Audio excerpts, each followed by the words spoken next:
Hello everyone, welcome back, and today I will be talking about a couple of these games for the Week 13 preview. Now, the thing about this week, there's really not a lot of good games, so I'm only previewing 5, and mostly this week is mainly this week is for bigger teams that are eventually going to play their rivals in the final week, Week 14. So there's really not a lot of good games, but there are a few I do want to talk about. I think that are a little important. But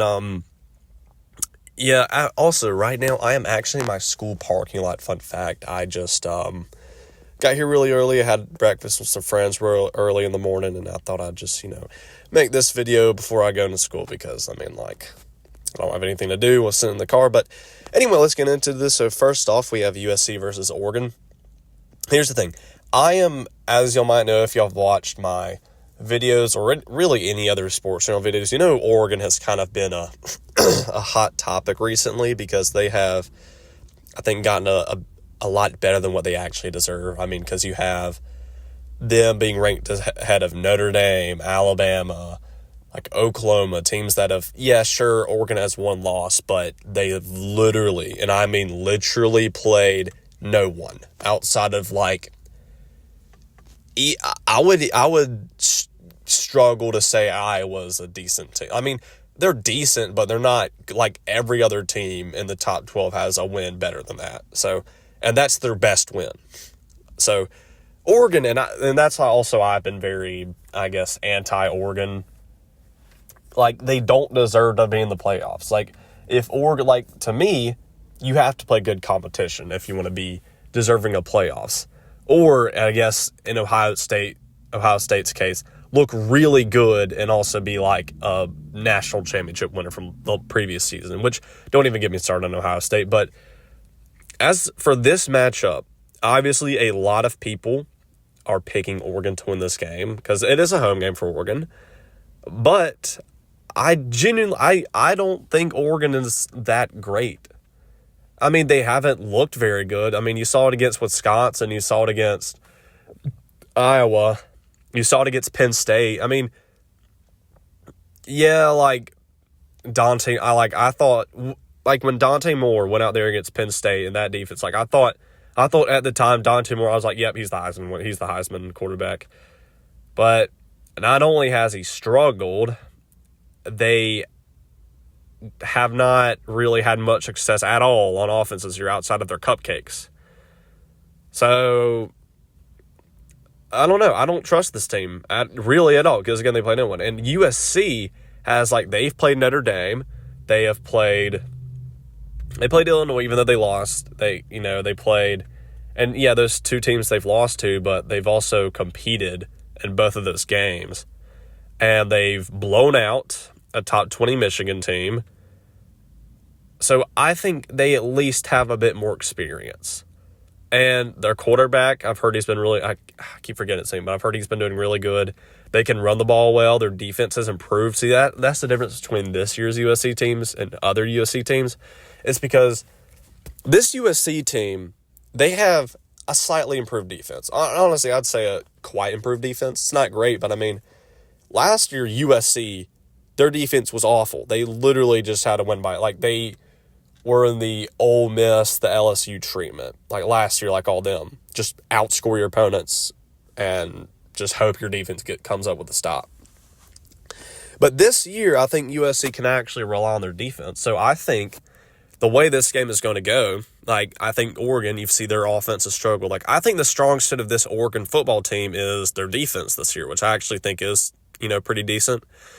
But I think Oregon's offense, Dante Moore, they are going to struggle to put up points. I think they might get around low 20s, I don't think they'll get much higher than that. I think they might get around 20s, but I expect USC to put up points on Oregon.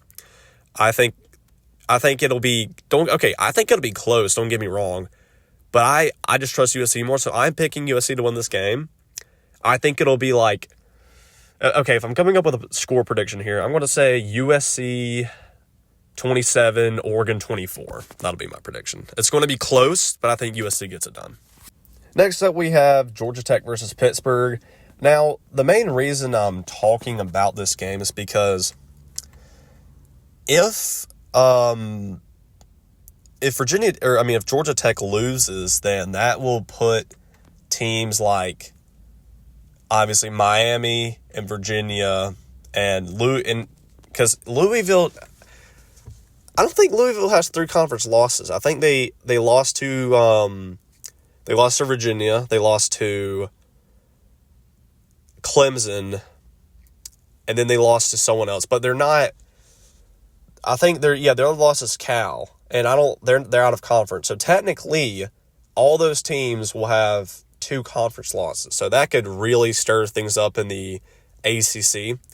And I said this in the college football playoff or my playoff bracket review, or it was that video or some other video, but yeah, that'll cause there's already a lot of chaos going on in the ACC right now because every team is roughly the same in terms of their overall quality. Like Miami, they're decent, they ain't bad.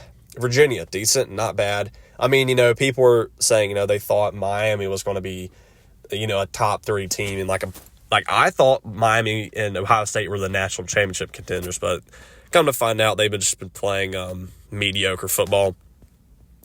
But it'll definitely stir things up even more than what it already is if Pittsburgh wins. Because, good God, someone is just freaking out I don't know if y'all can pick that up. Someone's just brainlessly honking for some reason. Anyway, as I was saying, what the hell is that? Yeah, sorry, y'all had to cut that out because I have literally no idea what was going on with that guy's car. But anyway, as for Pittsburgh, I'm pretty sure, they're still technically, they still have a chance to win out. And yeah, because Pittsburgh's in the ACC, if I'm not mistaken. So if they win out, they will have a really good shot at getting in the playoffs because, auto bids and all that. I think auto bids are stupid unless the teams, I think auto bids should only apply if the teams actually do really good in the regular season, but unfortunately that's not the reality of the situation. So yes, sorry, I actually had people come up to me in my parking lot, some of my friends. But anyway, as for Pittsburgh, if they went out, they get in. And I think Pittsburgh can win this game, but because, we've seen them, they beat Florida State on the road. And I'd say Florida State, they're definitely worse than Georgia Tech, but I don't know. I feel like they can win, but it's unlikely. Georgia Tech has been playing some weird football. Because at times people thought, it was Haynes King and the Georgia Tech defense. And now it's Haynes King, but they've just been outscoring teams all of a sudden. So I don't know what it is. This game might be chaotic, but I'll be very curious to see it. But I'll pick Georgia Tech in that one. Now, as for Florida and Tennessee, I think people, after Tennessee lost to Oklahoma at home, they're like, Tennessee's, they kind of wrote them off, which, I mean, they have zero chance of getting in the playoffs now, but they are still I genuinely think Tennessee is a really good team. It's just they've been in a situation now where, dude, I mean, I'm going to continue to say it. They really should have beat Georgia. I mean, that was shocking.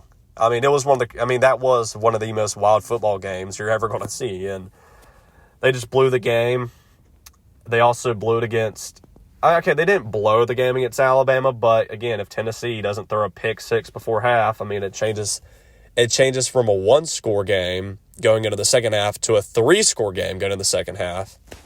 So it really hurts them. That hurt them so much. And they competed with Alabama. It's just they were already down by so much. It was really impossible for them to climb out of that pit they dug themselves in.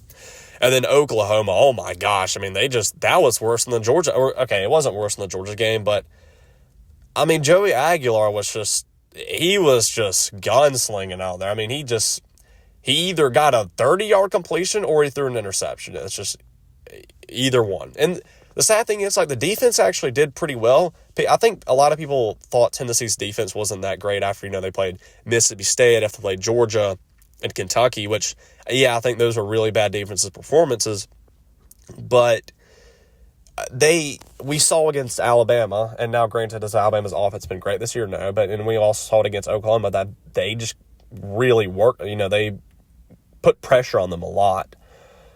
And I do think they have a decent defense. Just man, they have ruined. I mean, they've blown their season. Like a lot of SEC teams this year, like South Carolina, Arkansas, Tennessee, Auburn, teams like that, and Florida. We've cooked ourselves, and Mississippi State too, but also Tennessee because their playoff chances are over. But I think some people would be picking Florida for the upset. I actually think Florida's going to get blown out against Tennessee this year. I mean, I think Tennessee's going to win easily.